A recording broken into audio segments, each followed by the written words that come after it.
Incident 1. On April 9, 2017, Daniel Kross joined the Ridgeview Marathon. He expected a normal race day. The morning air felt cool and steady. Daniel kept a calm, focused pace. He had trained for months for this run. By noon, heat suddenly increased. Runners began slowing down. Daniel felt pressure in his chest. He wiped sweat but kept pushing. His breathing turned shallow. His legs felt heavy and unstable. At kilometer 27, he wobbled. He tried to correct himself. Instead, he stumbled forward. Daniel collapsed on the pavement. Bystanders rushed to help. Medical staff arrived quickly. They tried cooling his body. His pulse weakened rapidly. His breathing slowed further. Paramedics attempted CPR. Daniel didn't respond. He was pronounced dead at the hospital. The event drew major criticism. New heat safety rules were enforced afterward. Incident 2. On May 14, 2019, 29-year-old marathoner Renn entered the Riverbend coastal run under cloudy skies. Lucas was known for his disciplined morning training and steady endurance work. The race began smoothly, with cool winds coming off the shoreline. For the first hour, he kept a consistent pace that matched his previous race times. But as the clouds thinned, unexpected sunlight began heating the entire coastal route. Lucas noticed the rising temperature but believed his hydration plan would hold. Around kilometer 18, he felt a tightening sensation spread across his shoulders and neck. He slowed briefly, trying to stretch and regain control of his breathing. The sudden heat made the air feel heavier, and each inhale grew more difficult. Lucas pushed forward, determined not to fall behind the pack.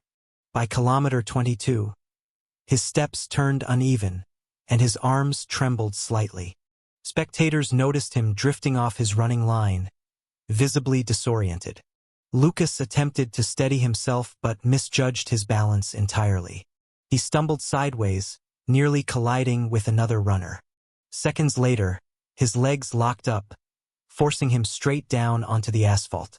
Runners nearby called out immediately, signaling for race medics. Lucas lay motionless except for a faint twitch in his right arm. Medical staff reached him quickly and tried cooling his overheated body. They applied ice packs to his chest and checked his pulse repeatedly. His breathing came in shallow bursts that weakened with every passing second. Paramedics began CPR as he lost responsiveness. The team continued efforts during transport, but his condition didn't improve. Lucas was pronounced dead on arrival at the Riverbend Regional Clinic. His passing highlighted the risks of sudden temperature spikes during long events.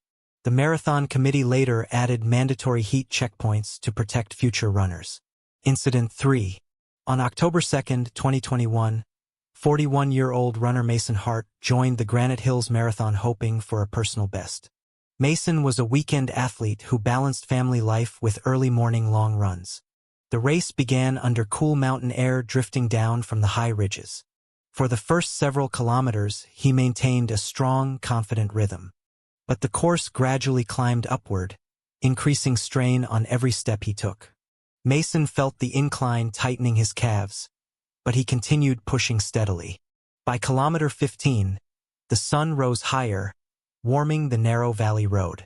The temperature shift hit him quickly, making his breathing noticeably heavier. He slowed his pace slightly, trying to conserve energy for the descent ahead. Instead, the heat trapped between the cliffs made the air feel suffocating. Mason's posture drooped as exhaustion overcame his upper body. He shook his arms out, hoping to regain momentum, but his coordination faltered. At kilometer 19, he stumbled on uneven gravel, barely catching himself. Runners behind him noticed he was drifting dangerously close to the edge. Mason tried correcting his balance, but his legs trembled uncontrollably. Seconds later, he collapsed sideways onto the sloped roadside. Several runners shouted for assistance, realizing he was unable to move. Medical volunteers arrived and attempted to cool him while checking his pulse. Mason's skin felt overheated, showing clear signs of exertional heat stress. His breathing weakened to short, irregular bursts that faded quickly. Paramedics began CPR immediately as he stopped responding. They continued efforts during transport down the mountain road. Doctors at the Granite Hills Clinic pronounced him dead shortly after arrival. The tragic outcome raised concerns about the marathon's steep uphill segment. Organizers later redesigned the course to avoid heat traps in narrow valleys. Incident 4. On March 5, 2020, 27-year-old marathoner Ethan Vale entered the Ironbridge urban run with steady confidence. Ethan had recently improved his long-distance times and felt prepared for the challenging city route. The early miles took runners through shaded streets cooled by morning wind. Ethan settled into a consistent pace, breathing evenly as the crowd cheered. But as the course shifted onto the open industrial highway, temperatures rose sharply. The black asphalt radiated heat that caught many runners off guard. Ethan began feeling a dull pressure spreading across his lower ribs.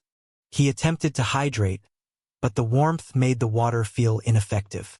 By kilometer 16, his stride loosened, and his arms moved out of sync. His face grew tense as small waves of dizziness hit without warning. Ethan tried slowing down to recover, but the open sun left him no relief. The heat amplified every step, draining his energy faster than expected. At kilometer 19, he drifted toward the outer lane, searching for shade. His feet misaligned mid-stride, causing him to stumble forward. He dropped to one knee, trying to stabilize himself, but his body weakened further.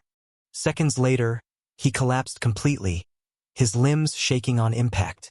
Nearby runners immediately called for race medics as they passed.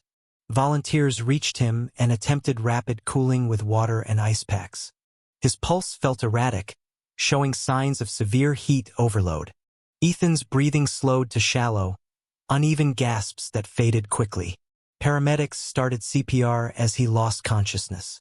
Efforts continued during transport, but he remained unresponsive.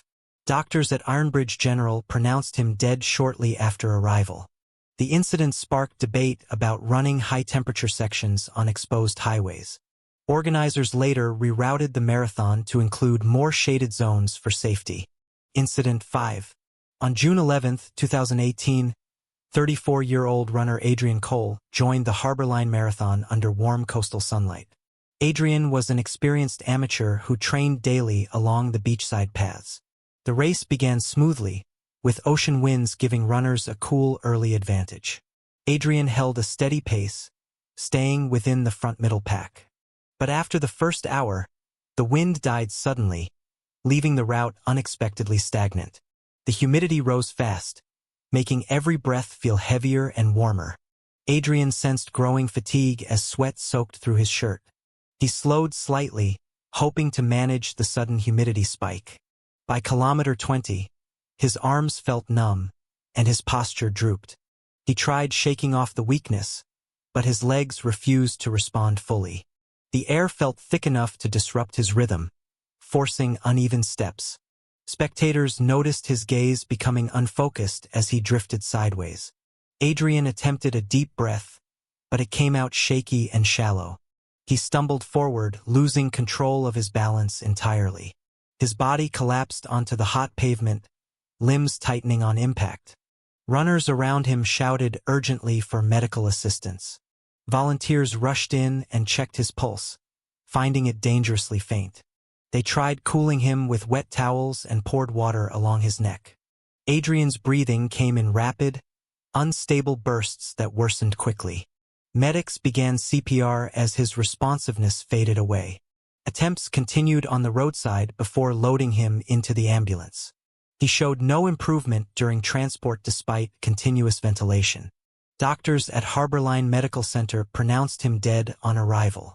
The incident drew attention to the marathon's lack of humidity monitoring rules.